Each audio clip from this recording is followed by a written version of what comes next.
10,000원짜리 지폐나 50,000원짜리 지폐를 들고 오셨을 거예요. 근데 사실 이건 돈이 아니에요. 네?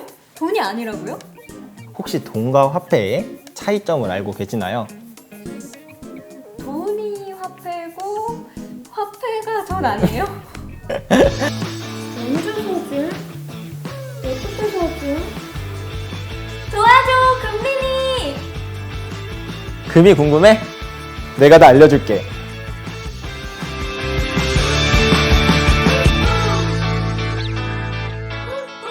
안녕하세요. 금린이 탈출 프로젝트 도와줘 금린이의 금린이 김은아입니다. 투스텝의 양벨입니다. 제가 오늘 은하님께 촬영 전에 숙제 하나를 부탁드렸었는데요. 혹시 가져오셨나요? 근데 돈을 들고 와달라고 말씀을 하셔서 제가 이렇게 10,000원짜리 지폐를 준비했어요. 네, 고생하셨어요. 아마 우리나라 사람들의 대부분이 제가 드렸던 이 미션을 받았을 때 다 은하님처럼 10,000원짜리 지폐나 50,000원짜리 지폐를 들고 오셨을 거예요. 근데 사실 이건 돈이 아니에요. 네? 돈이 아니라고요?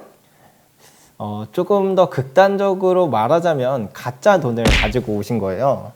저 위조 지폐 준비 안 했어요. 그런 이야기는 아니고요. 네. 우리가 돈이라고 말하는 대부분의 것들은 사실 돈이 아니라 화폐거든요. 혹시 돈과 화폐의 차이점을 알고 계시나요?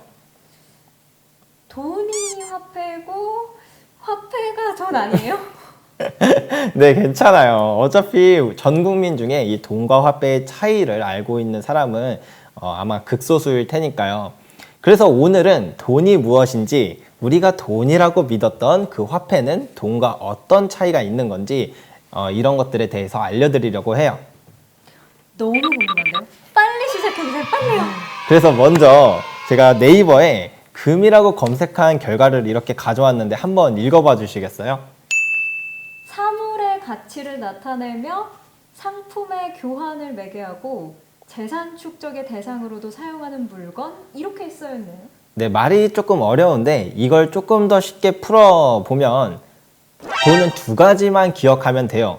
누구든 갖고 싶어야 한다. 그리고 가치가 훼손되면 안 된다. 혹시 문화상품권은 돈일까요? 문화상품권은 아니에요. 아닌 것 같아요, 돈이. 왜냐하면 모두가 필요한 건 아니잖아요. 네, 맞아요. 사실 돈이 아니죠. 말씀하신 대로 누구든 갖고 싶어 하는 건 아닐 수 있으니까요. 그러면 아까 전에 가져오셨던 이 10,000원짜리는 돈이 아닐까요?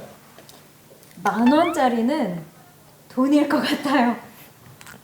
필요로 하는 사람들이 많지 않아요? 네, 그쵸. 누구든 다 갖고 싶어 한다라고 생각할 수 있지만 만약에 북한 사람도 이 돈을 갖고 싶어 할까요? 북한 사람 갖고 싶어 하는 사람도 있지 않을까요? 그렇겠죠. 북한 사람 모두가 네. 다 갖고 싶어 하진 않겠죠. 그렇다면 이제 어떻게 보면 마지막 질문이 될 텐데, 네, 그럼 달러는 어떨까요?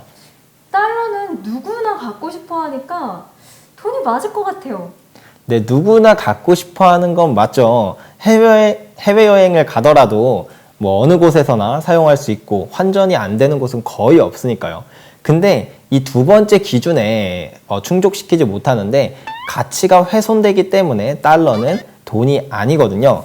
그래서 제가 이것을 조금 더 쉽게 이해하실 수 있게 그림을 하나 가지고 왔는데요.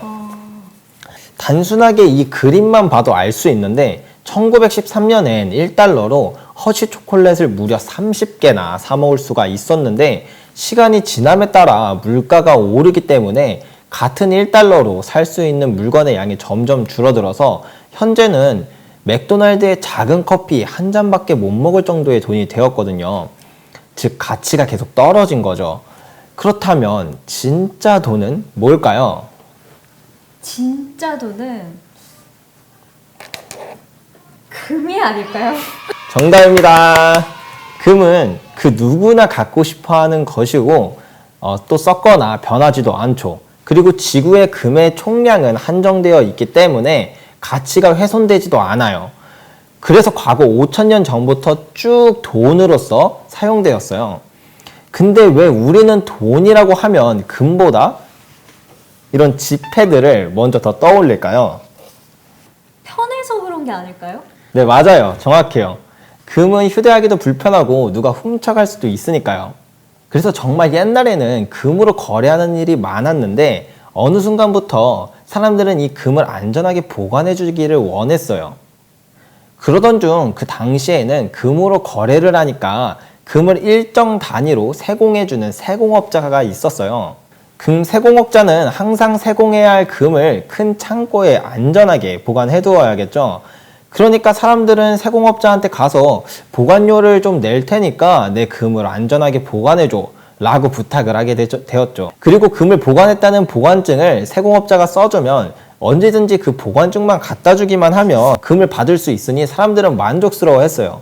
근데 이때부터 조금 신기한 일이 벌어지는데요.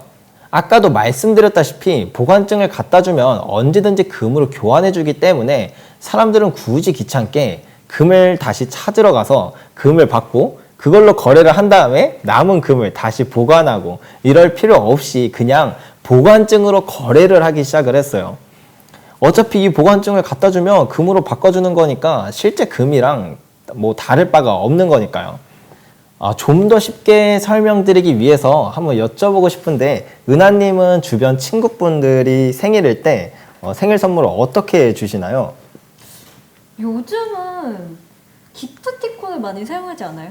아예 맞아요. 저도 케이크를 뭐 들고 다니기도 무겁고 그 사람이 오늘 먹을지 안 먹을지도 모르는데 케이크를 사주기보다는 케이크 기프티콘을 많이 주잖아요. 마찬가지로 그분도 집에 두면 누가 훔쳐갈 수도 있고 들고 다니기도 무거운데 보관증은 들고 가면 언제든 실제 금으로 바꿔주고 그리고 휴대하기도 편하니까 굳이 금으로 거래하는 게 아니라 그냥 보관증으로 거래를 하기 시작했다는 것이죠.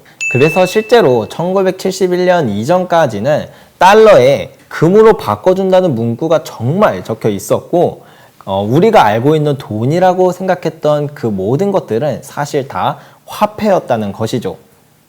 그니까 진짜 돈은 금이고 화폐는 그냥 교환권인 거네요?